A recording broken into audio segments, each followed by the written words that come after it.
The train whistle pierced the air at Promise Creek Station one summer morning in 1875. Sarah Winters stepped onto the platform, holding only a small carpet bag and some wrinkled letters. She had come as a mail-order bride, hoping for a new life. But when her intended groom's family saw her worn dress and empty pockets, they turned her away with cruel words. What Sarah didn't know was that Jackson Cooper, the richest rancher around, was watching everything. He saw something in her that reminded him of his own past, a determination to survive no matter what. Could this moment of rejection become the turning point that would change Sarah's life forever? Before we jump back in, tell us where you're tuning in from. And if this story touches you, make sure you're subscribed, because tomorrow I've saved something extra special for you. The afternoon sun cast long shadows across Promise Creek's dusty main street as Sarah Winters clutched her carpet bag closer, her knuckles white against the worn leather. Inside, wrapped carefully in her mother's shawl, lay the sum total of her worldly possessions. A family Bible with births and deaths recorded in fading ink, her mother's silver thimble, and 3 dresses she'd carefully mended for her new life. That new life had lasted precisely 8 minutes. "No daughter of mine will marry a pauper," Mrs. Elizabeth Blackwood had declared, her voice carrying across the platform as she inspected Sarah like a horse at auction. Her son Thomas, Sarah's intended, had merely stood there, eyes downcast, as his mother dismissed the woman he'd exchanged letters with for 6 months. Sarah's feet carried her numbly down the street, past the general store where ladies in fine dresses paused their shopping to whisper behind gloved hands, past the bank where Thomas's father served as president, its brick facade as unwelcoming as the family's stern faces had been. She had exactly $3.42 in her reticule, enough for perhaps 2 nights' lodging, if she could find somewhere willing to take her in. The sound of horse hooves behind her made her step quickly to the side of the wooden walkway, not wanting to add trail dust to her already travel-worn appearance. But the rider slowed beside her, and a kind voice called out, "Miss, you look like you might be seeking lodging." The speaker was an older woman with silver-streaked hair and laugh lines around her eyes. She sat comfortably astride a gentle-looking bay mare. "I'm Margaret Henderson. I run the boarding house just past the church." Sarah swallowed hard against the lump in her throat. I'm not sure I can afford—" "Nonsense," Mrs. Henderson interrupted, her expression softening. "Let's get you settled first, and we can discuss terms later. No one should be wandering these streets in this heat." Later, in a small but clean room on the boarding house's 2nd floor, Sarah finally allowed her tears to fall. She sat on the narrow bed, her carpet bag open beside her, and pulled out the stack of letters that had led her here. Thomas's handwriting flowed across the pages, promises of a comfortable home, assurances that his family would welcome her, dreams of a shared future, managing his father's investments while raising a family. All lies, it seemed. Or perhaps not lies, but dreams as insubstantial as the paper they were written on, crumbling in the face of his family's expectations and his own weakness. "I brought you some tea." Mrs. Henderson's voice came from the doorway. She entered carrying a tray with a steaming pot and 2 cups. "And I thought you might like to tell me your story. Sometimes sharing a burden makes it lighter." Sarah straightened her shoulders, quickly wiping her eyes. "I wouldn't want to trouble you." "Trouble me?" Mrs. Henderson settled into the room's single chair with a soft laugh. "My dear, you forget I run a boarding house. Other people's stories are my bread and butter.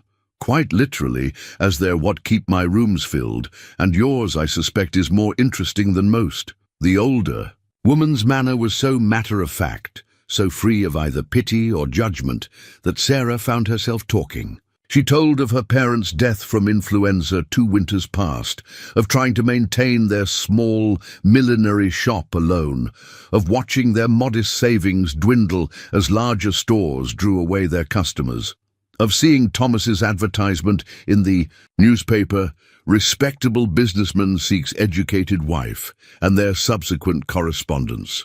"Ah, the Blackwoods." Mrs. Henderson's tone held understanding. "They fancy themselves Promise Creek's first family, though they've only been here 15 years. Now, if you want to know about real old money and genuine class in these parts, you'd do better to look to—" She stopped herself. "But that's neither here nor there. What matters is tonight you have a roof over your head, and tomorrow is a new day. Promise Creek may not have given you the welcome you expected, but that doesn't mean it won't surprise you yet." Later that night, lying in the narrow bed, Sarah held her mother's silver thimble, running her finger along its worn edge. In the morning, she would need to find work. Perhaps one of the shops would need help, or one of the ranches might need a cook. She had 2 days, 3 at most, before her meager funds ran out.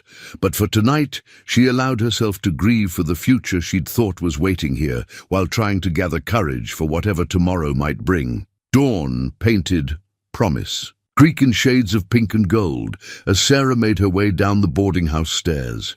She'd put on her best dress, the dark blue one with only one carefully mended tear at the hem, determined to start her job search early. But Mrs. Henderson was already waiting at the bottom of the stairs, a curious expression on her face.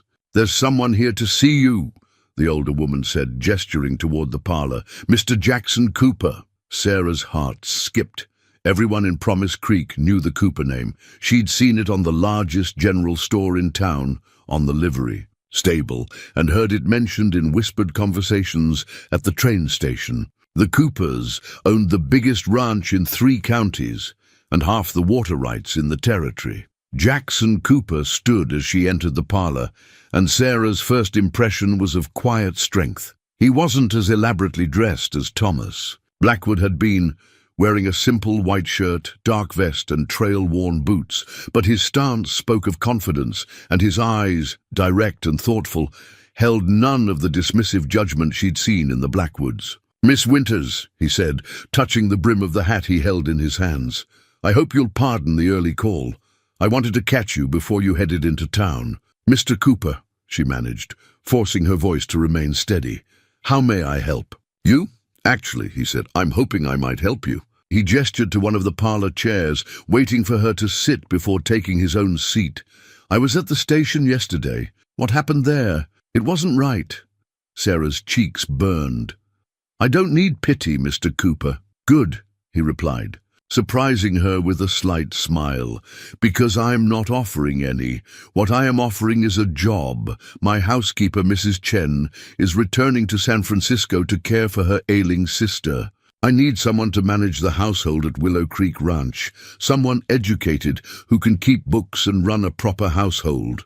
He pulled a folded document from his vest pocket, a deed, Sarah realized, as he spread it on the small table between them. The paper crackled with age and importance, showing the vast extent of Willow Creek Ranch.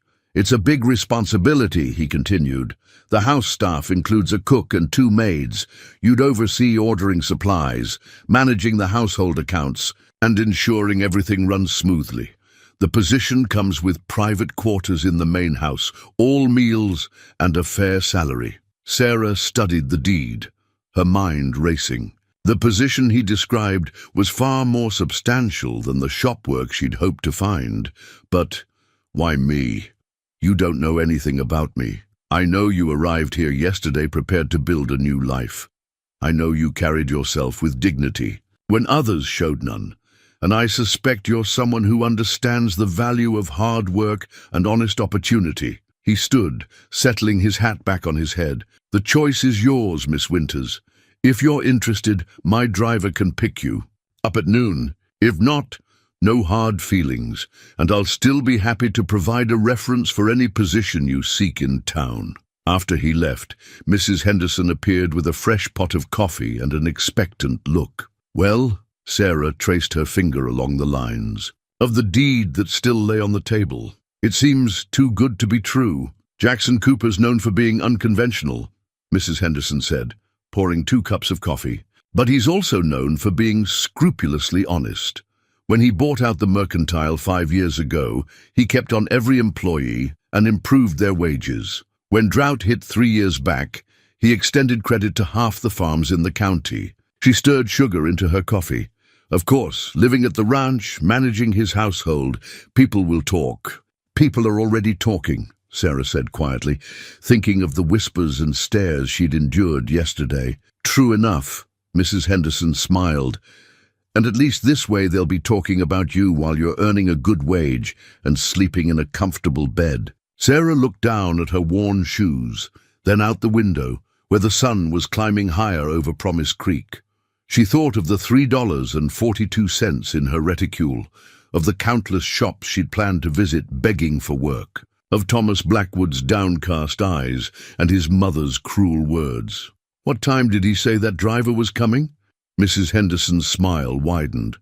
Noon, just enough time to help you pack your carpet bag. The journey to Willow Creek Ranch took nearly 2 hours, though Promise Creek's church steeple remained visible for the first mile, shrinking behind them like a farewell gesture. Sarah sat straight-backed in Mr. Cooper's carriage, her carpet bag secure at her feet, watching as the town gave way to rolling grassland dotted with grazing cattle. The driver, an elderly man who'd introduced himself as Hank, occasionally pointed out landmarks. That's Cooper Creek yonder, feeds right into the main river. Mr. Jackson had them willows planted along the banks when he first bought the place. Said his mama always loved willow trees. They crested a small rise, and Sarah caught her first glimpse of what would be her new home. Willow Creek Ranch's main house stood proud against the afternoon sky, a 2-story structure of solid timber and native stone, a broad porch wrapped around both floors, and smoke curled invitingly from 2 chimneys. Ranch office is round back, Hank offered, guiding the horses toward the house. That's where Mr. Jackson keeps all the ledgers and such. Does most of his business right here instead of going into town these days. The mention of ledgers reminded Sarah of her new responsibilities.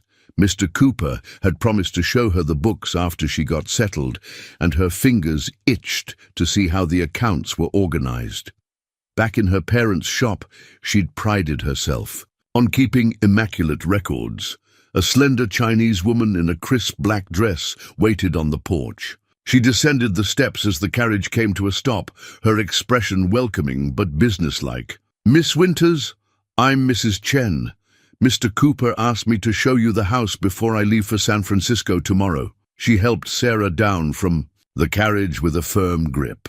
Your quarters are upstairs, but first you'll want to see the kitchen and study. That's where most of your work will begin. The next hour passed in a whirlwind of introductions and information. Sarah met May, the cheerful cook whose domain was a vast kitchen filled with gleaming copper pots and the aroma of baking bread. 2 young maids, sisters named Ruth and Rebecca, curtsied shyly before hurrying back to their duties. Mrs. Chen led her through the house's main rooms, explaining weekly cleaning schedules, laundry routines, and the particular habits of regular visitors. Mr. Cooper takes breakfast precisely at 7, Mrs. Chen said, as they climbed the stairs. He's not fussy about the food, but he likes to review the day's plans while he eats. You'll find the ranch ledger helpful for that. It's in the study. And he updates it every evening.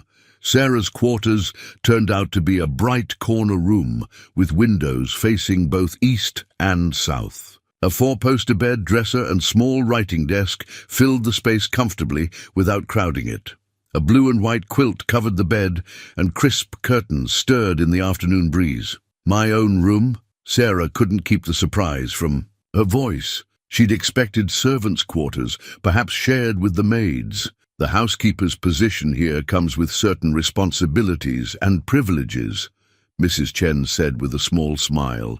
Mr. Cooper believes in treating his staff with respect.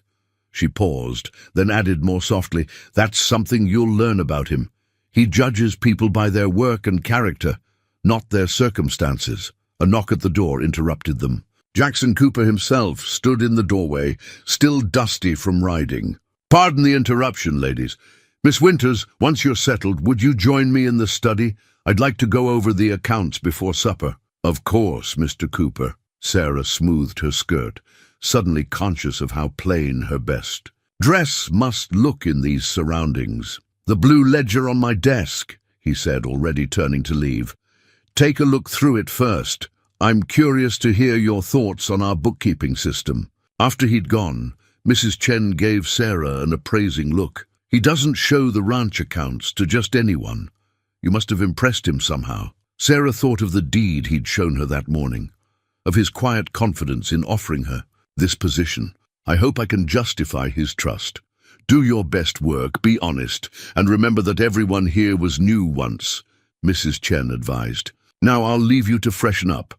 The study is at the end of the downstairs hall. You can't miss it. And Miss Winters, welcome to Willow Creek." A week into her new position, Sarah sat at her small desk in her room, sketching a rough map of Willow Creek Ranch by lamplight. Her careful lines traced fence lines and water sources, grazing areas and cattle trails. Each morning's conversation with Mr. Cooper had added new details to her understanding, and she was determined to learn every aspect of the ranch's operations. "The north pasture needs new fencing come spring," she murmured to herself, making a note on her drawing, "and the East Creek crossing will need reinforcement before the autumn rains." A knock at her door startled her. "Miss Winters," it was Jackson Cooper's voice. "I apologize for the late hour, but there's something you should see." Sarah found him on the back porch, his face grave in the moonlight, the hands spotted storm. "Clouds building to the west. We'll need to move the herd from the lower pasture before morning." He hesitated. "I know it's not part of your duties, but I thought you might want to observe. Understanding the outdoor operations will help with managing the accounts." "I'd like that very much," Sarah said, trying to contain her excitement. She'd watched the ranch hands at work from a distance, but had never seen a night drive. "Where?" "Something sturdy," he advised. "May keeps extra gear in the mudroom." 30 minutes later, Sarah sat astride a gentle mare named Daisy, wearing a borrowed oilskin coat over her dress. Ranch hands moved through the darkness around them, their calls low and steady as they guided the cattle. Lightning flickered on. The horizon and the air held the sharp smell of approaching rain. "Watch how they move," Jackson said quietly, riding beside her. "Cattle are creatures of habit. Spook them and you'll have chaos. Guide them gentle. They'll follow where you lead." Something in his voice made Sarah think he wasn't just talking about cattle. The first fat drops of rain began to fall as they reached the upper pasture. Sarah's map had shown her this was the highest ground on the ranch, with natural windbreaks, formed by stands of oak trees. Now she saw how the cattle settled quickly into the familiar territory, even as the storm began in earnest. "You're good with that horse," Jackson observed as they rode back through the rain. "Have you ridden before?" "My father taught me," Sarah said, remembering summer rides through gentler country. "Before he fell ill, we used to ride every Sunday after church." Jackson nodded, and they rode in comfortable silence until the barn lights came into view. The storm was full upon them now, but Sarah felt oddly exhilarated. Her clothes were soaked despite the oilskin, her hair had come loose from its pins, and she knew she looked a fright, but she felt more alive than she had in months. "Thank you," she said as they dismounted in the barn's warmth, "for letting me come along." "You did well out there," he replied, helping her down. His hands were strong and sure at her waist, and for a moment they stood close enough that Sarah could see raindrops clinging to his eyelashes. Then he stepped back, clearing his throat. "You should get some rest.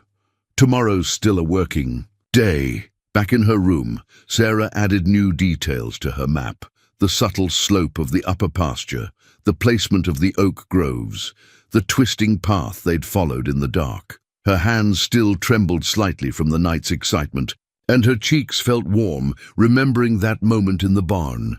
"Don't be foolish," she told herself firmly. "He's your employer, nothing more." But as she readied herself for bed, she couldn't help glancing at her reflection in the small mirror above her dresser. The woman who looked back at her was different from the one who'd stepped off the train just a week ago. Her cheeks were flushed with color, her eyes bright. Even her hair, still damp and curling wildly around her face, seemed to speak of new possibilities. Outside her window, the storm raged on, But Sarah fell asleep to the sound of the rain and dreamed of riding through the darkness with Jackson Cooper by her side, his voice low and steady, teaching her the secrets of the land that was becoming her home. The Promise Creek Weekly Gazette rustled in someone's hands as Sarah entered the general store. She caught a glimpse of the society column before the reader. One of Promise Creek's many well-dressed matrons quickly folded the paper away.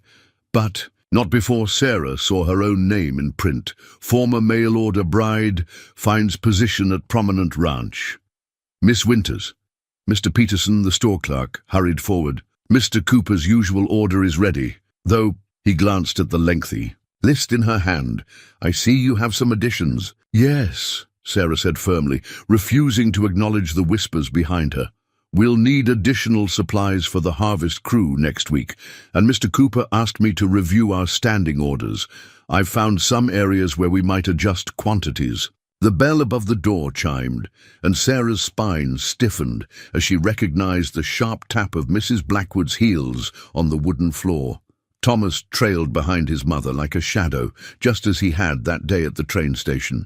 Mr. Peterson, Mrs. Blackwood's voice carried clearly across the store. I trust you haven't extended credit to certain individuals. Some people, having failed to secure a respectable position through proper channels, might seek to take advantage. Sarah's hands trembled slightly as she reviewed the order list, but her voice remained steady. Everything will be charged to the Willow Creek Ranch account. As usual, Mr. Peterson. Mr. Cooper has authorized all purchases. Of course, Miss Winters. Mr. Peterson nodded, his own tone professionally neutral. Mr. Cooper's credit is excellent. I'll have everything delivered this afternoon. How convenient. Mrs. Blackwood's words dripped with insinuation. To have such authority over another man's accounts, especially a man of Mr. Cooper's standing. Sarah turned slowly, meeting the older woman's gaze. She thought of Jackson's trust in giving, her responsibility for the household, of Mrs. Chen's respect, of the ranch hands who tipped their hats to her now when she passed. Yes, Mrs. Blackwood, it is convenient. That's why Mr. Cooper hired me, for my competence with accounts and household management. Good day. She moved to leave, but Thomas stepped forward. Sarah, I wanted to apologize. No need, Mr. Blackwood, Sarah interrupted, her voice cool.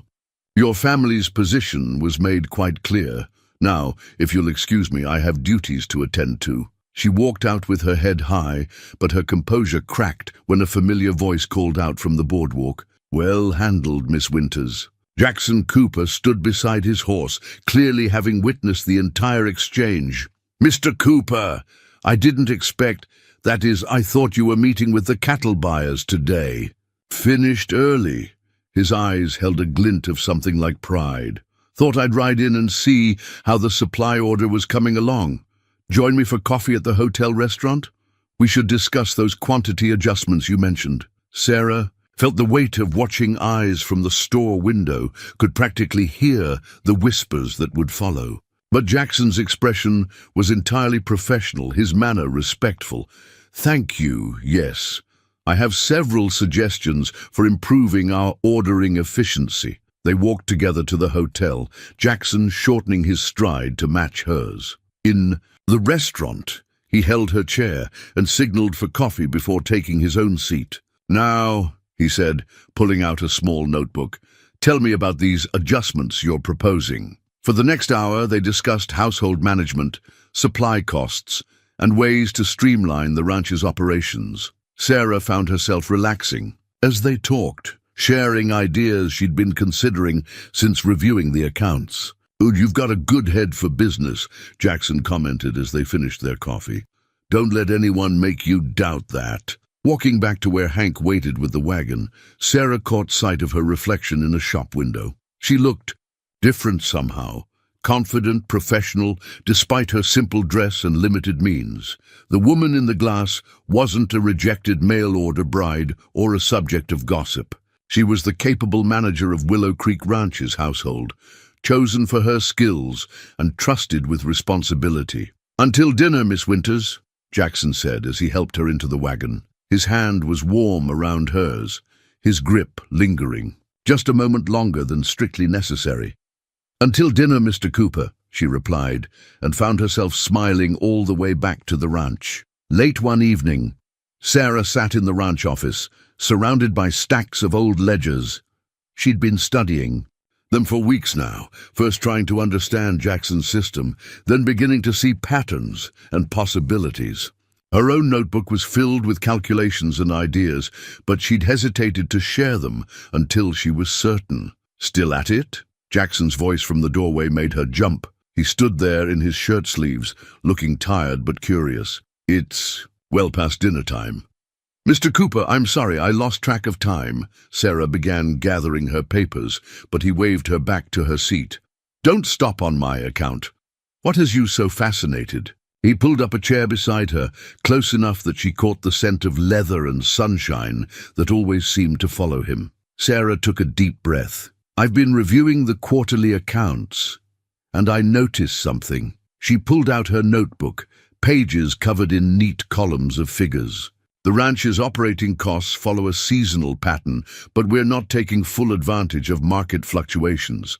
Jackson leaned closer, studying her calculations. "Go on. If we adjust our bulk purchasing schedule, buying feed in early, spring instead of late summer, for instance, we could reduce costs by nearly 15%. She showed him the comparative figures she'd worked out. "And I found 3 suppliers in Carson City willing to offer better prices than our current merchants, especially for larger orders." "Carson City?" His eyebrows rose. "That's quite a bit of research." Sarah felt her cheeks warm.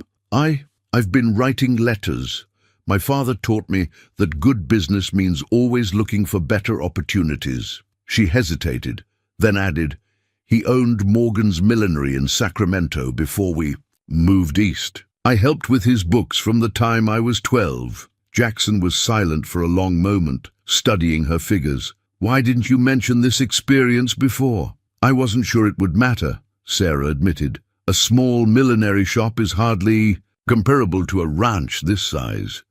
"Business is business," Jackson said firmly. "Good accounting practices work anywhere." He picked up her notebook, flipping through the pages of careful calculations. "These suggestions could save us a considerable sum over the year. Would you be willing to implement them?" Sarah blinked. "You trust my judgment on this. You've shown me detailed research, solid calculations, and initiative in contacting new suppliers. Why wouldn't I trust that?" His eyes met hers, serious, but warm. "I've seen how you handle the household accounts, Sarah.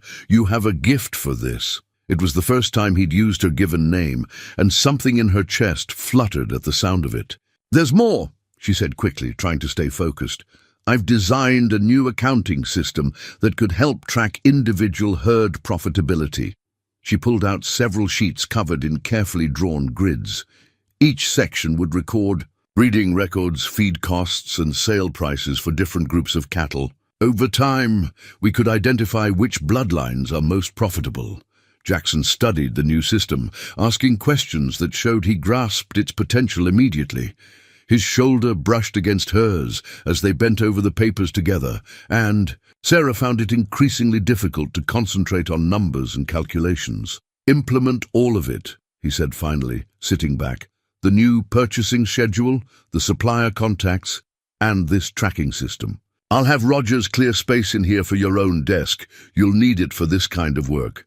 "My own?" Sarah looked around the office, trying to imagine having a permanent place in this room. "Are you sure?" "More sure than I've been about anything in a long time." He stood, gathering her papers into a neat stack and handing them back to her. "You're not just a housekeeper anymore, Sarah. Consider yourself promoted to ranch accountant as well, with a corresponding increase in salary, of course." She clutched the papers to her chest, overwhelmed. "Thank you, Mr. Cooper. Thank you, Jackson," he said softly. "I think, given your new position, you should call me Jackson." Their eyes met again, and this time Sarah couldn't ignore the warmth that bloomed in her chest. "Thank you, Jackson." He nodded, moving toward the door. "Get some rest. Tomorrow's Going to be a busy day. We have a new accounting system to implement. He paused in the doorway, looking back at her. I'm glad you're here, Sarah. Willow Creek Ranch is better for having you. Long after he'd gone, Sarah sat in the quiet office, running her fingers over her notebook full of figures and possibilities. She'd come to Promise Creek seeking a new life, and somehow, despite everything, or perhaps because of it, she'd found one she'd never dared to imagine. The damaged fence post lay on Sarah's desk like an accusation. 3 feet of weathered wood, split clean through by lightning. One of dozens destroyed in the sudden storm that had swept across Willow Creek Ranch just before dawn. South pasture. Fence lines down for nearly a mile, Rogers reported grimly. Storms spooked the cattle something fierce. Half the herd scattered into Moore's property. Jackson paced the office, his usual calm demeanor strained. Moore's been looking for any excuse to cause trouble. If those cattle damage his crops...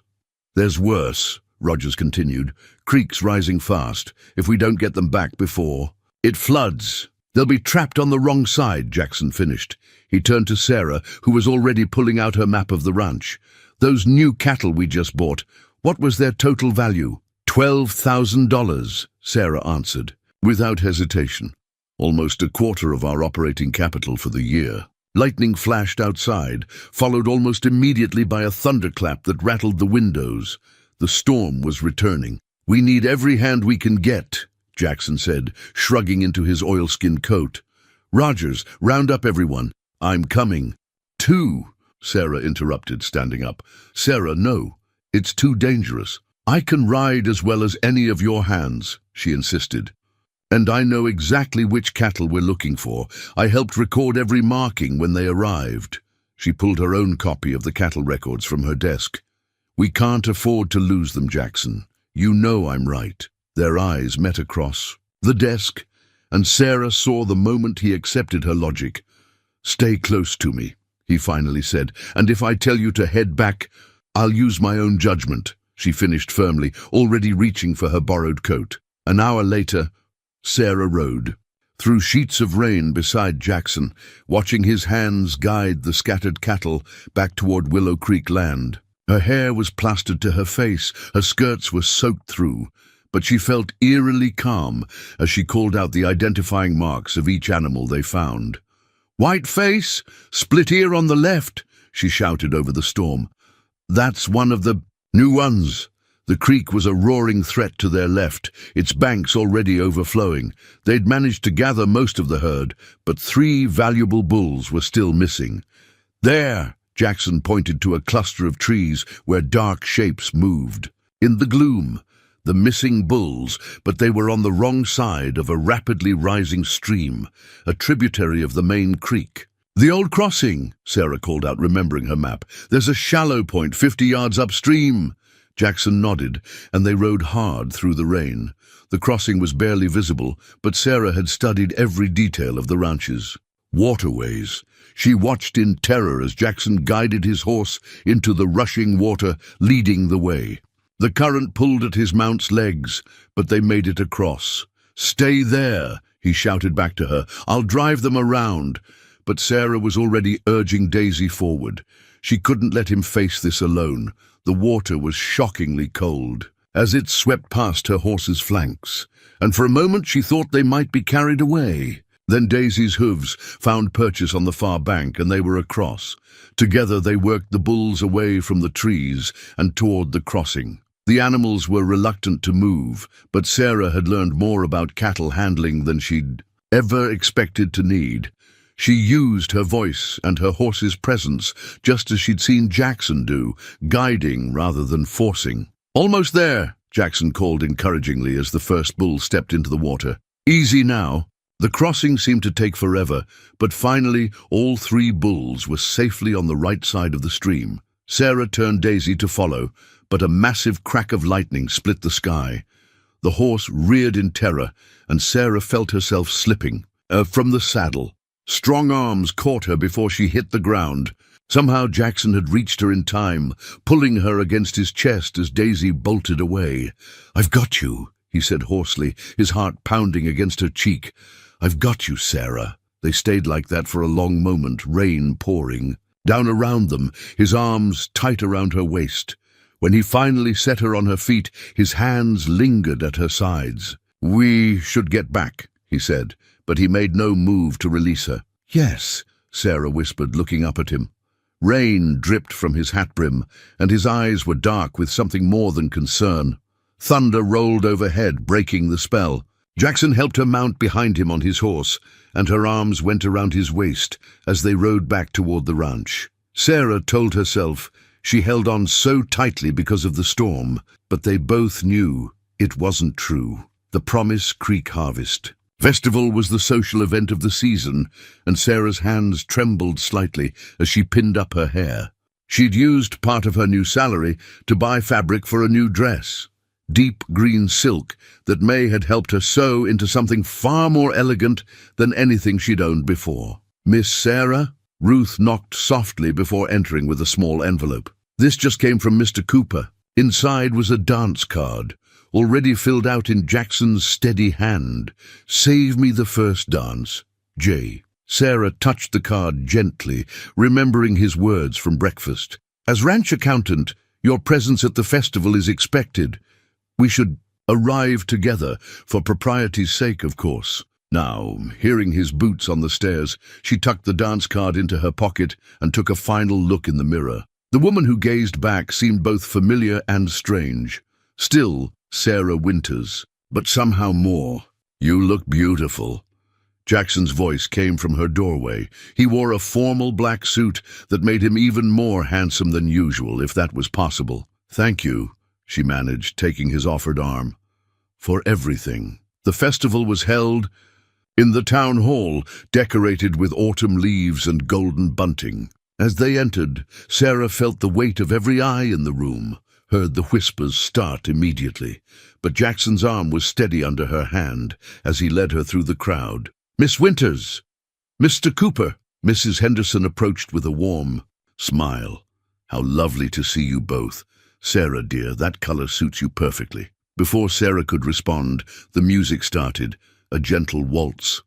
Jackson turned to her with a slight bow. "I believe this one is mine." He led her onto the dance floor with confident grace. Sarah had learned to dance years ago, but she'd never had a partner who made it feel so natural, so right. His hand was warm at her waist, and she found herself relaxing into the movement despite the watching crowd. "You're a wonderful dancer," she said softly.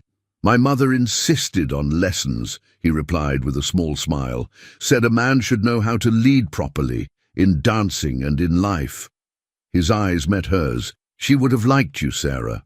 The music swelled around them, and for a moment, Sarah forgot about the whispers, forgot about propriety, forgot about everything except the way Jackson was looking at her. Then a sharp voice cut through her reverie. "Really, Thomas, I don't know why you're so concerned.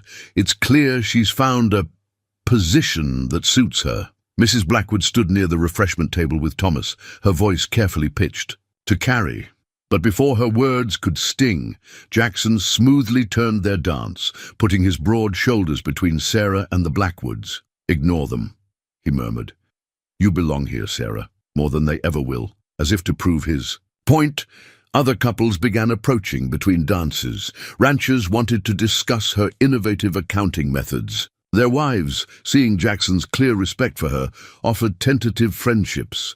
Even the bank president commented on the improved efficiency of Willow Creek Ranch's financial records. "Your Miss Winters has quite a head for business," Sarah overheard him tell Jackson.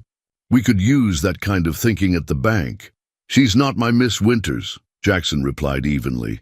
"She's her own woman, but you're right about her capabilities." Later, as they walked out under the harvest moon, Jackson helped Sarah into the carriage with careful hands. "You were the talk of the festival," he said as they started toward home, though not in the way some people expected. "Because of the accounting innovations? Because you showed them who you really are."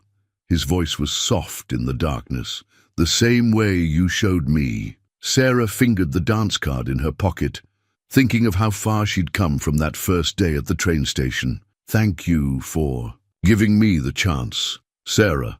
Jackson's hand found hers in the darkness. "You did this yourself. I just had the good fortune to recognize what was right in front of me." They rode the rest of the way in comfortable silence, his thumb tracing gentle circles on her palm while the harvest moon lit their way home. Sarah found Jackson in his study one Sunday afternoon, holding an old photograph.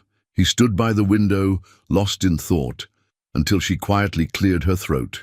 "I'm sorry," she said. "I can come back?" "No, stay." He gestured her closer, holding out the photograph. "I was just thinking about them." The image showed a couple standing in front of a small cabin. The woman wore a simple dress and a determined smile. The man's work-worn hands and proud stance reminded Sarah powerfully of Jackson. "Your parents?" she asked softly. He nodded. "Taken the year they homesteaded this land. Back then, Willow Creek Ranch was nothing but a cabin and 50 acres of hope." He traced the edge of the frame. "My father worked other men's cattle 6 days a week, saved every penny. My mother took in washing, grew a garden that could feed an army." Sarah studied the photograph, seeing echoes of Jackson in his father's stance, his mother's resolute expression. "They built all this, acre by acre." His voice held quiet pride. "Every time they could afford a few more cattle, a little more land. Mother always said wealth wasn't about what you had, but what you did with it." He glanced at Sarah. "She'd have understood you, I think. Coming here with nothing but determination and skill." "My parents were the same way," Sarah said softly. "The millinery shop was their dream. They started with one sewing machine in our front room." She smiled at the memory. "Mother could trim a hat that would make a duchess envious, and father could calculate profit margins in his head." Jackson set the photograph on his desk, turning to face her fully. "Tell me about them?" And somehow, sitting in the warm afternoon light, Sarah found herself sharing stories she hadn't told anyone since their deaths, about her father teaching her bookkeeping on quiet Sunday afternoons, her mother's insistence that education and integrity mattered more than fine dresses. "They sound like remarkable people," Jackson said when she finished. "Is that where you learned it?" "Learned what?" "To face the world with such grace, to work without complaint, to see value in people beyond their surface." Sarah felt her cheeks warm. "I could say the same about your parents' influence on you, the way you treat everyone who works here, the opportunities you give people." "Like the opportunity I gave you?" His voice was gentle. "That was different," she said quietly. "You saw me at my lowest moment, and still I saw you," he corrected. "Just you, Sarah.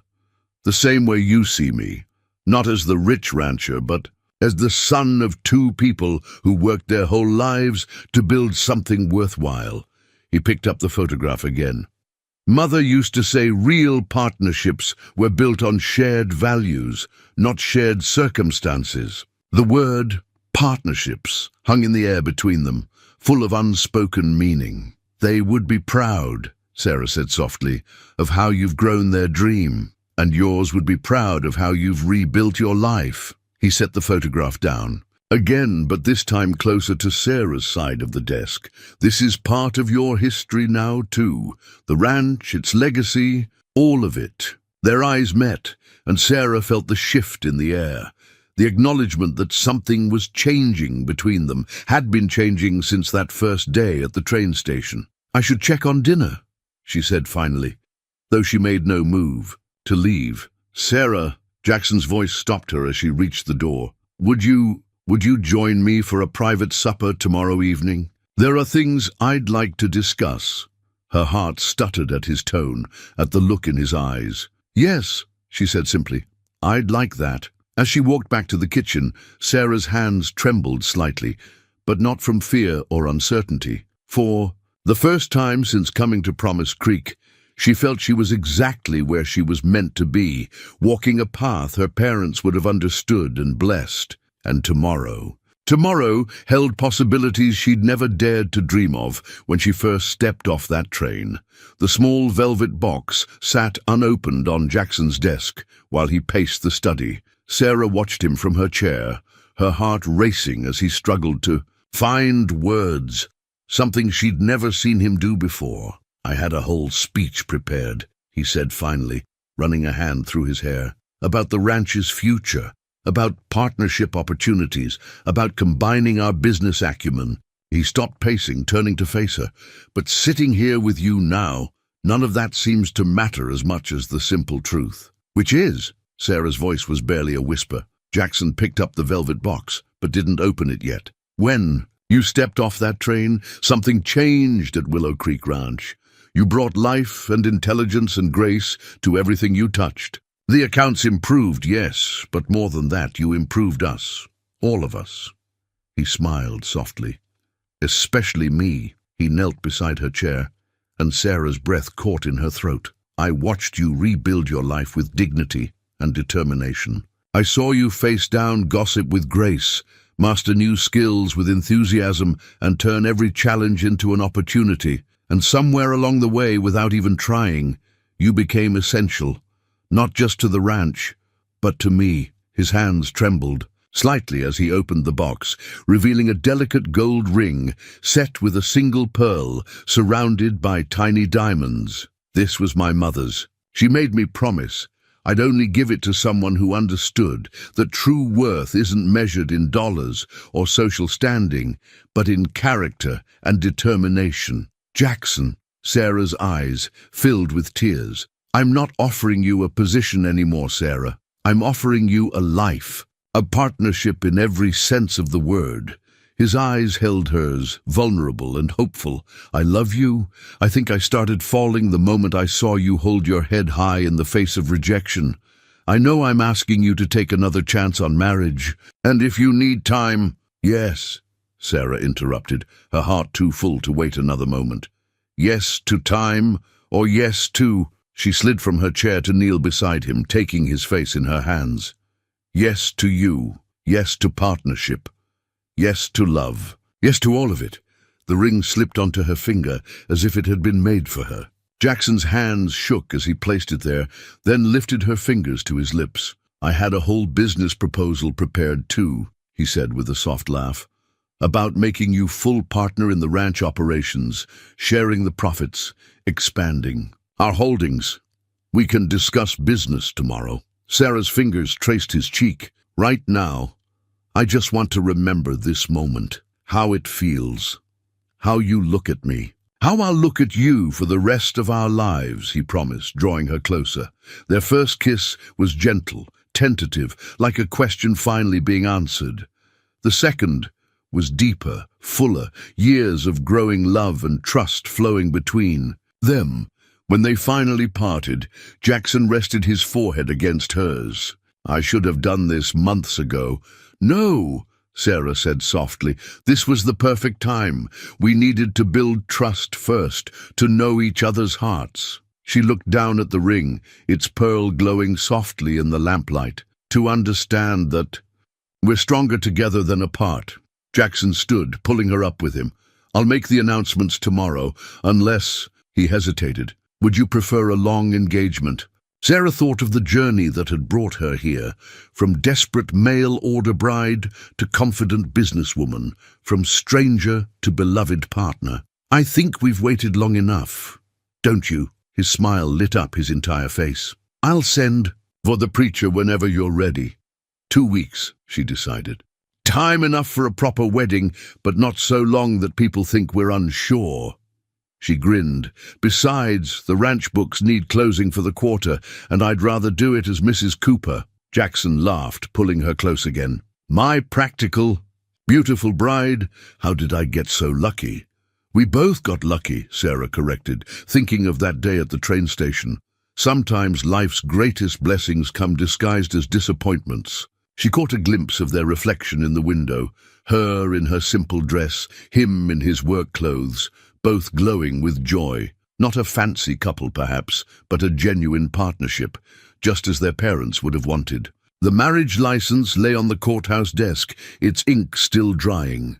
Sarah watched as Jackson signed his name with a steady hand, then passed the pen to her. As she wrote Sarah Cooper for the first time, she felt the weight of the moment. Not just a new name, but a new chapter beginning. "That's all in order," Judge Martinez said warmly, "though I must say this is the smallest wedding party I've seen in quite some time." Sarah smiled, glancing at their only witnesses, Mrs. Henderson and Rogers. They'd chosen a private ceremony, saving the celebrations for the ranch gathering later.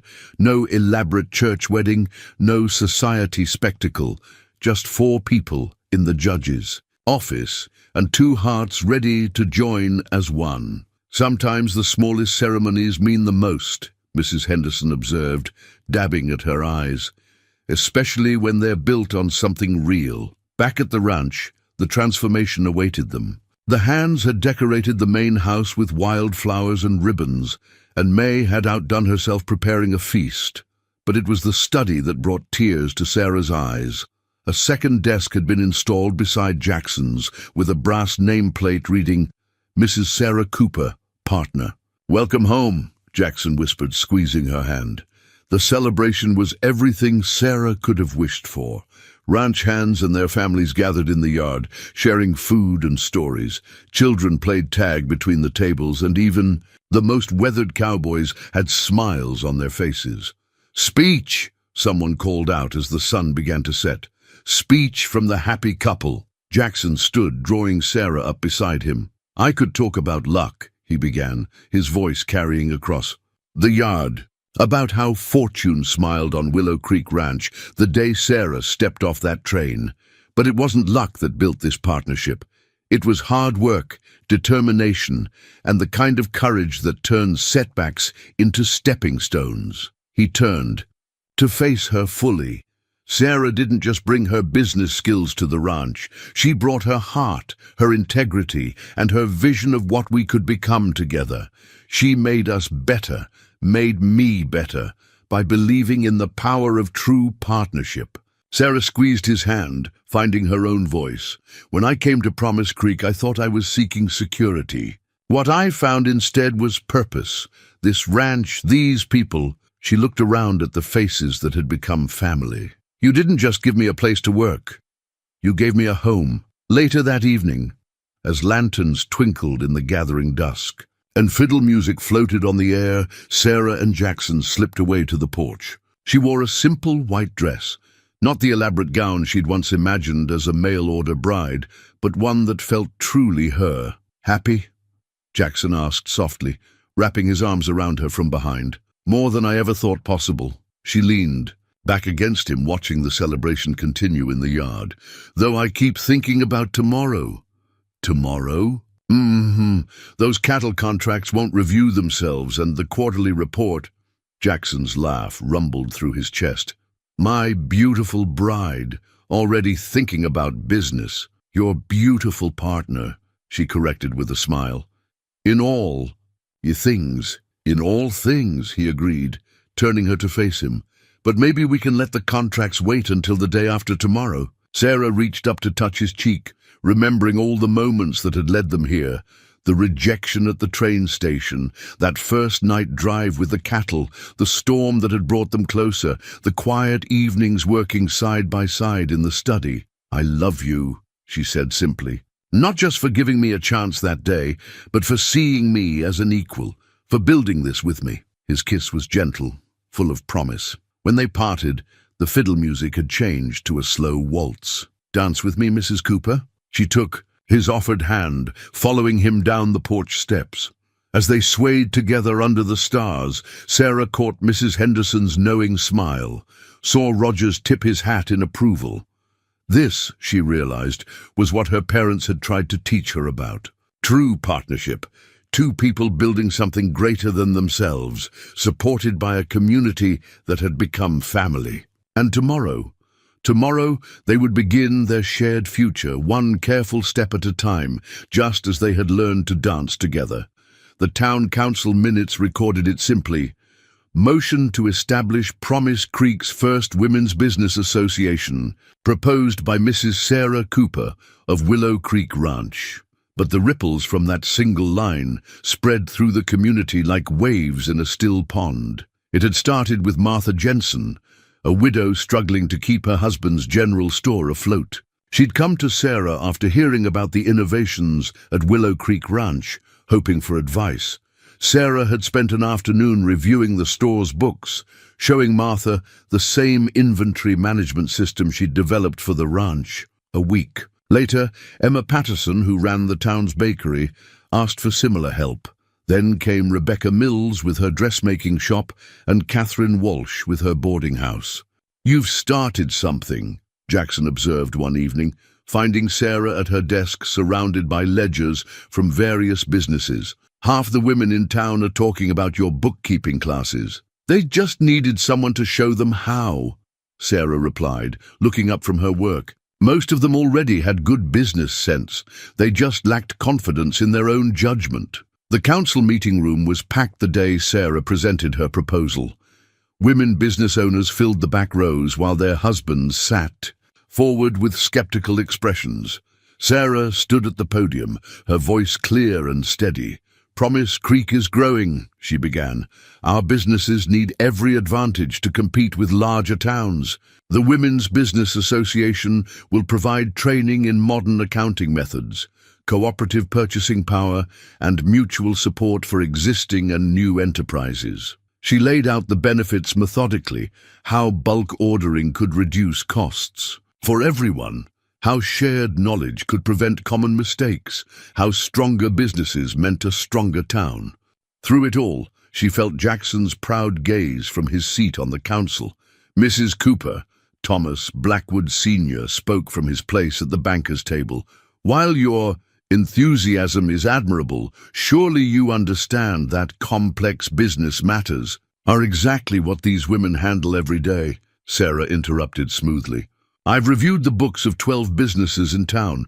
Everyone shows sound, underlying management. With proper training and support, they could expand their operations significantly." She smiled. "Requiring, of course, additional banking services." A murmur ran through the crowd. Thomas Sr. sat back, momentarily silenced by her deft handling of his objection. "I move to approve the proposal," Jackson said formally. "The benefits to our community are clear." "Seconded," called Mrs. Henderson from the audience. As a property owner, she had voting rights, something Sarah suspected many had forgotten. The motion passed, though not unanimously, but Sarah cared. Less about the vote than the faces of the women in the back of the room. She saw hope there, determination, and a new awareness of their own potential. "That was quite a speech," Jackson said later as they rode home together. "I don't think I've ever seen the old guard quite so flustered." "They'll adapt," Sarah said confidently, "especially when they see the results. Martha's store is already showing a 15% increase in profits since implementing the new system." Jackson reined his horse closer to hers. "You know what I love most about you? The way you see possibilities where others see problems. You did it with the ranch, and now you're doing it for the whole town. I learned it from you," she reminded him. "You saw possibility in me when everyone else saw a destitute mail-order bride." "No," he corrected gently. "I just saw you clearly.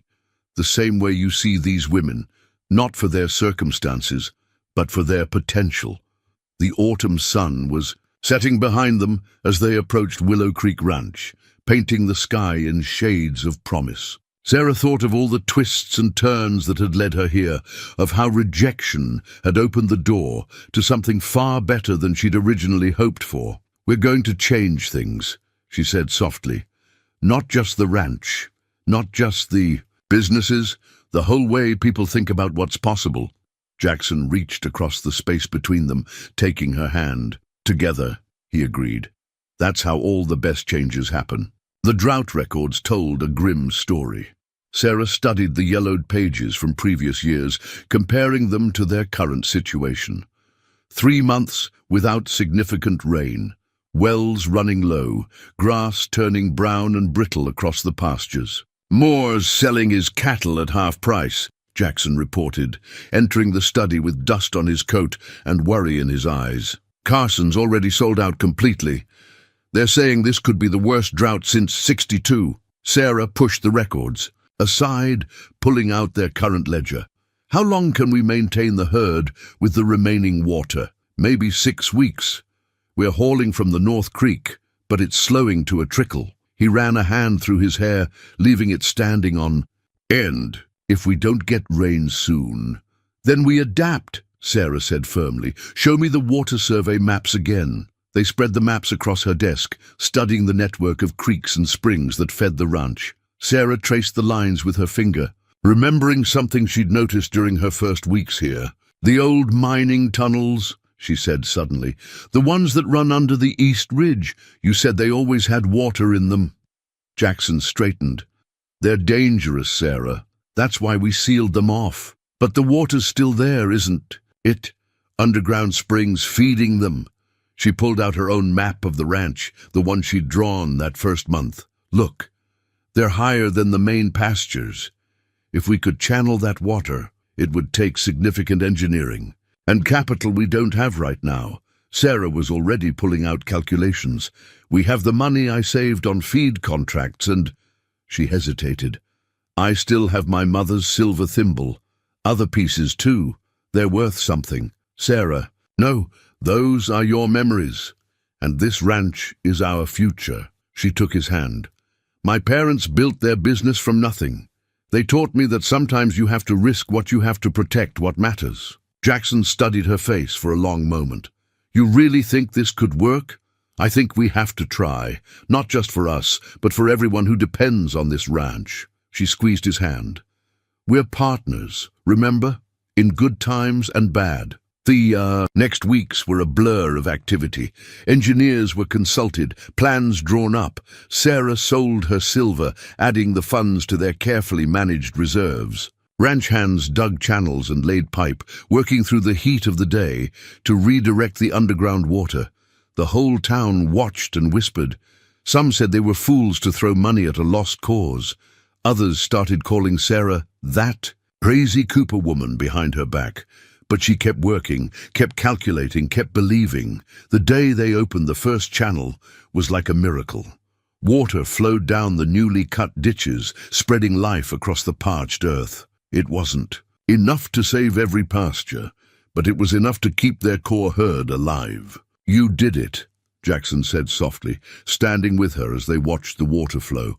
We did it, she corrected, all of us together. That evening they sat on the porch, watching the sun set over their still struggling but surviving ranch. Sarah fingered the empty spot on her charm bracelet where her mother's thimble had hung. Do you regret it?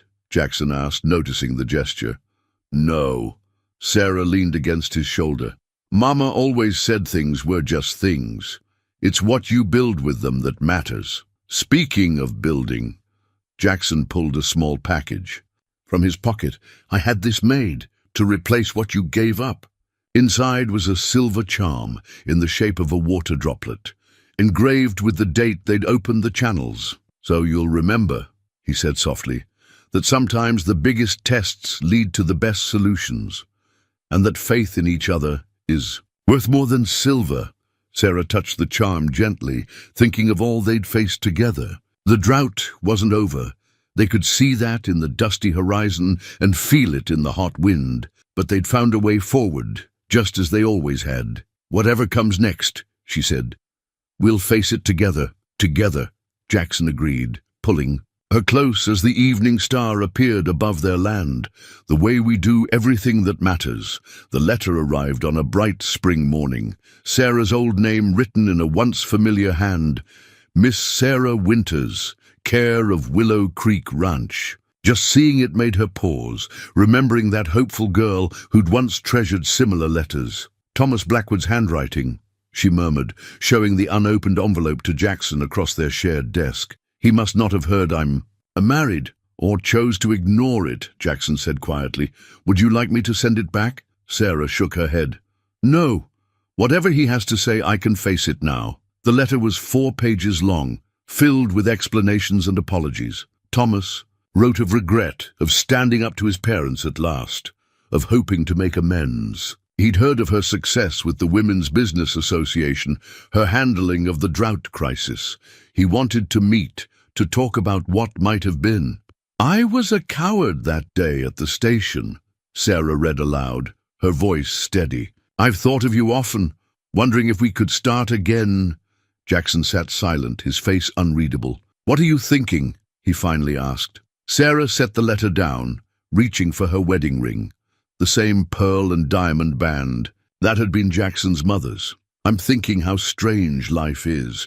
A year ago, this letter would have meant everything. Now I want to thank him. She smiled at Jackson's surprised expression. If he hadn't rejected me that day, I would never have found my true place, my true partner. The next afternoon, Sarah met Thomas in the town cafe, choosing a public place for what needed to be a public conversation. He stood as she approached, looking much the same as she remembered, handsome in a polished way, but somehow smaller than her memory of him. "Sarah," he began, you've changed. "Life changes us all," she replied calmly, remaining standing. "I received your letter, Thomas. I'm Mrs. Cooper now." Yes, I'd heard. But Sarah, surely you can see I'm different now. I've learned to stand up to Mother, to make my own choices. No." Sarah's voice was gentle but firm. "There is no we, Thomas. There never really was. You wanted a proper wife to please your family. I wanted security. Neither of us knew what real partnership meant. And you found that. With Cooper, there was a hint of his mother's dismissiveness in his tone." Sarah thought of Jackson's quiet strength, his unwavering support, the way they'd faced every challenge. Together. "I found everything I never knew I needed. Jackson didn't just offer me security, he offered me respect, trust, and the chance to become who I was meant to be. I could have given you security too," Thomas protested. "But you didn't." Sarah touched her wedding ring, "and I thank God every day for that blessing in disguise. Now, if you'll excuse me, my husband is waiting." She turned to leave, then paused. "I hope you find what you're looking for, Thomas. But more than that, I hope you learn to stand on your own before you ask someone else to stand with you." Jackson was waiting outside with their horses, his face lighting up at her approach. "All right." "Perfect," she said, letting him help her mount. "Sometimes you have to face your past to appreciate your present fully." As they rode home together, Sarah thought about the letter in her pocket, not Thomas's, but the one she'd written last night after reading his. A letter to her parents, telling them about the life she'd found, the love she'd discovered, the woman she'd become. "You're smiling," Jackson observed. "I was just thinking, remember when you said your mother believed real partnerships were built on shared values, not shared circumstances?" He nodded, guiding his horse closer to hers. She was right. What Thomas and I shared was circumstance, mutual desperation dressed up as opportunity. What we share, she reached for his hand, this is built on something real as it gets, Jackson agreed, his fingers warm around hers as they rode toward home. The schoolhouse plans lay spread across the town council table, meticulously drawn with notes in Sarah's careful hand. What had started as a simple idea during a women's business association meeting had grown into something bigger, a vision for Promise Creek's future. "The current schoolroom above the mercantile isn't enough anymore," Sarah explained to the council. "We have 38 children of school age now, with more coming as the town grows. They deserve better than a cramped space with poor lighting and no proper books." She'd done her homework thoroughly, as always. The proposed building would have large windows for natural light, proper desks, a small library, and even a science laboratory. Most importantly, it would have space for additional classes, including evening sessions for adults who wanted to improve their education. "The cost is considerable," Thomas Blackwood Sr. observed from his seat at the banker's table. "The investment will pay dividends," Sarah countered, pulling out her calculations. "Better educated children become more capable adults. More capable adults build stronger businesses." She smiled slightly. "Which need more banking services." A ripple of amusement went through the room. They'd learned to expect this kind of thorough planning from Sarah Cooper. "Willow Creek Ranch will donate the land," Jackson added from his council seat. 5 acres on the north edge of town, with good access to the main road. "And the Women's Business Association has already raised half the construction costs," Sarah continued. "We've also secured commitments from 15 local businesses to provide materials at cost." She saw the moment the council began to shift, their expressions moving from skepticism to consideration. But it was Martha Jensen who made the decisive argument, standing up from her place in the audience. My Jeremy couldn't read until Mrs. Cooper started tutoring him during her business meetings with me, she said clearly. Now he reads everything he can get his hands on. Imagine what he could do with a proper school. Other voices joined in. Parents whose children had benefited from Sarah's informal teaching. Business owners who saw the value of better education. Ranchers who wanted their children to have opportunities they'd never had. The vote, when it came, was unanimous. Later that evening, Sarah and Jackson rode out to the proposed school site. The setting sun painted the empty field in shades of gold, and Sarah could almost see the building that would stand there, not just a school, but a symbol of Promise Creek's growth and ambition. You know what this reminds me of, Jackson said, dismounting to help her down. That first day in my study, when you showed me your ideas for improving the ranch's accounting system, you had the same look in your eyes then, like you could see possibilities no one else had noticed. Sarah squeezed his hand. I learned that from you. You saw possibility in me when everyone else saw just another poor mail-order bride. No, he corrected gently. I saw you, just like you see these children, not for what they are, but for what they could become with the right opportunities. They walked the property together, Sarah pointing out where each part of the school would stand. The main classroom here, the library there, the laboratory with its big north-facing windows. We'll need a proper teacher, she mused. Someone who understands that education is about more than just reading and figures. It's about teaching children to think, to question, to see possibilities. Like someone taught you? Sarah nodded, remembering her parents' insistence on education, their patience in teaching her business skills, their belief that knowledge was the one thing that couldn't be taken away. They'd be proud of you, Jackson said softly. Not just for this, but for everything you've built here. We've built, she corrected. Everything we've done together.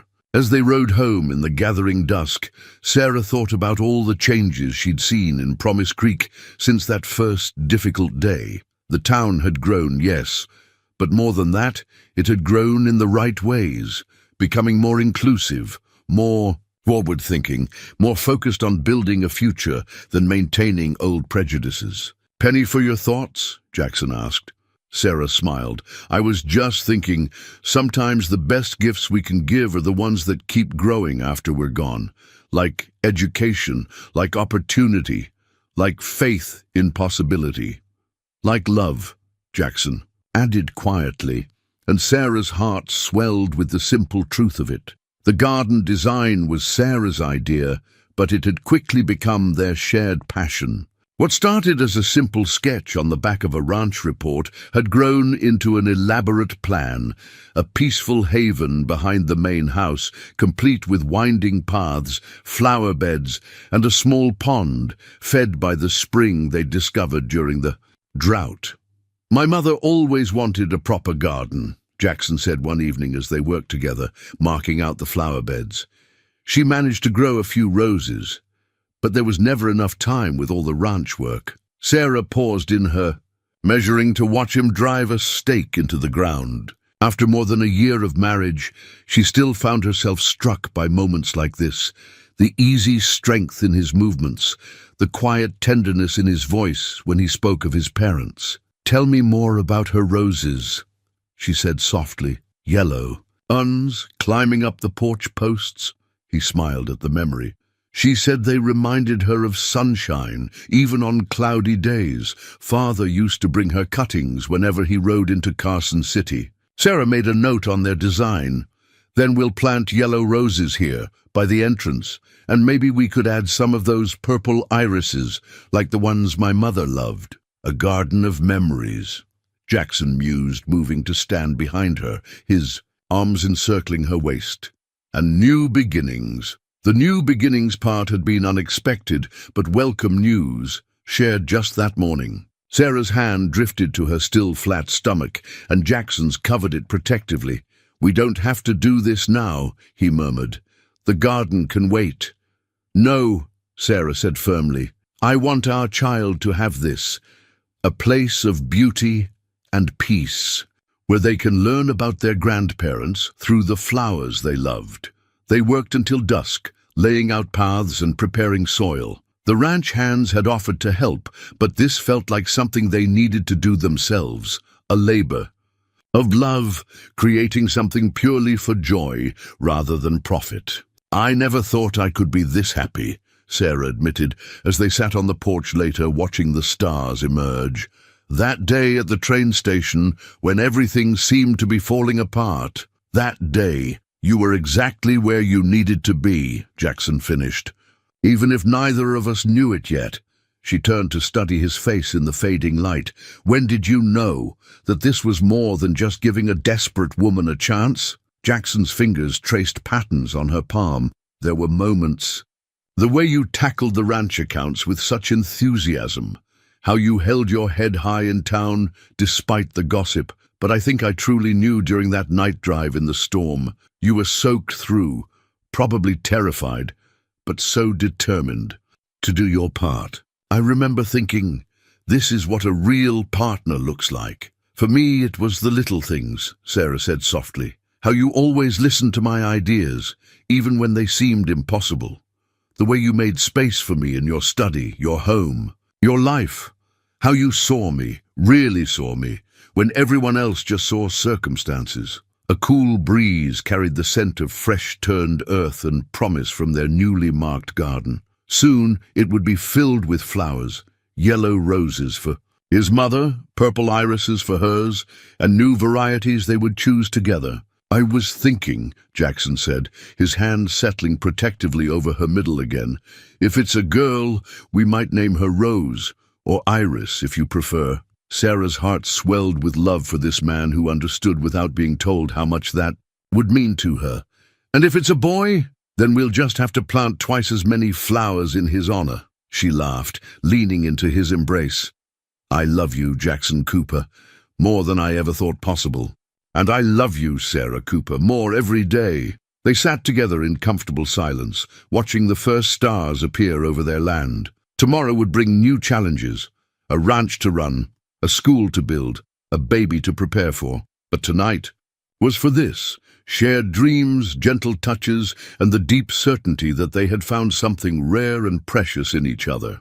In the gathering darkness, Sarah could just make out the stakes marking their future garden. Like their love, it would take work and patience to bring to full bloom, but the foundations were solid, the ground was fertile, and their hearts were ready to nurture whatever grew. The family portrait sat in pride of place on Sarah and Jackson's shared desk, taken on the day of the new schoolhouse dedication. Sarah stood beside Jackson, one hand resting on her now visible pregnancy, while behind them rose the gleaming windows and fresh-painted walls of Promise Creek's future. Quite a difference from that first train station photograph, Mrs. Henderson remarked, stopping by the ranch office to deliver some papers for the Women's Business Association. Sarah smiled, remembering that desperate girl with her single carpet bag.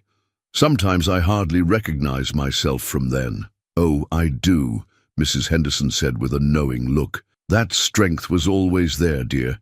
It just needed the right soil to bloom. Like the garden, which had flourished beyond their expectations, yellow roses now climbed the porch posts, just as they had at Jackson's childhood home. Purple irises lined the paths, a tribute to Sarah's mother. And between them grew new flowers, their own choices, their own legacy taking root. The ranch had prospered too. Sarah's innovative accounting methods had drawn attention from other ranches in the territory. She and Jackson had started offering consulting services, helping other operations modernize their practices. The extra income would ensure their child would have every educational opportunity, though Sarah suspected any child of theirs would learn as much from the land and its lessons as from any book. The architect's final payment cleared, Sarah reported, as Jackson came in from his morning ride. The schoolhouse is officially, completely ours. Ours? He raised an eyebrow, hanging up his hat. I thought it belonged to the town. It belongs to the future. Sarah corrected, rising to meet him. Like everything we've built here. Jackson drew her close, his hand gentle over their growing child. Speaking of building, Rogers says the nursery addition will be ready next month. Though I still think we should wait to paint until we know if we're welcoming a Rose or a William. Either way, Sarah said softly, they'll know the stories. About your parents' dream of this ranch. About my parents' belief in education. About that day at the train station that seemed like an ending, but was really a beginning. And about their remarkable mother, Jackson added, who turned rejection into triumph and taught an entire town to see beyond circumstances to possibility. Sarah touched the family portrait, then let her fingers drift to her mother's silver. And thimble, returned to her by Jackson, who'd secretly bought it back from the jeweler during the drought crisis. It served now as a reminder that sometimes what seems lost is merely waiting to return in a different form. I got another letter from Thomas yesterday, she said. He's engaged to a schoolteacher from Carson City, asked if she could visit, learn about our Women's Business Association. Jackson smiled. Life has a way of coming full circle, doesn't it? Through the window, they could see Promise Creek spreading below them, no longer the harsh town that had rejected a poor mail-order bride, but a thriving community that had learned to value substance over appearance, possibility over prejudice.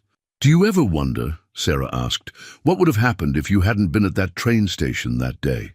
No, Jackson said simply, because I believe some things are meant to be. Not in an easy way, but in the way that the right people find each other at the right time, ready to build something greater than themselves. Sarah thought of all the twists and turns that had led them here, to this ranch, this love, this future, growing beneath her heart. Together, she said softly. Together, Jackson agreed, kissing her gently, the way all the best stories end. But they both knew it wasn't really an ending. In the garden, new flowers were always blooming. In the schoolhouse, new minds were opening to possibility. And here at Willow Creek Ranch, their love story would live on, in their child, in the land, and in the legacy of two people who had learned that true partnership could transform not just two lives, but an entire community. Some said it was just luck, a desperate girl and a wealthy rancher finding each other at the right moment. But Sarah and Jackson knew better.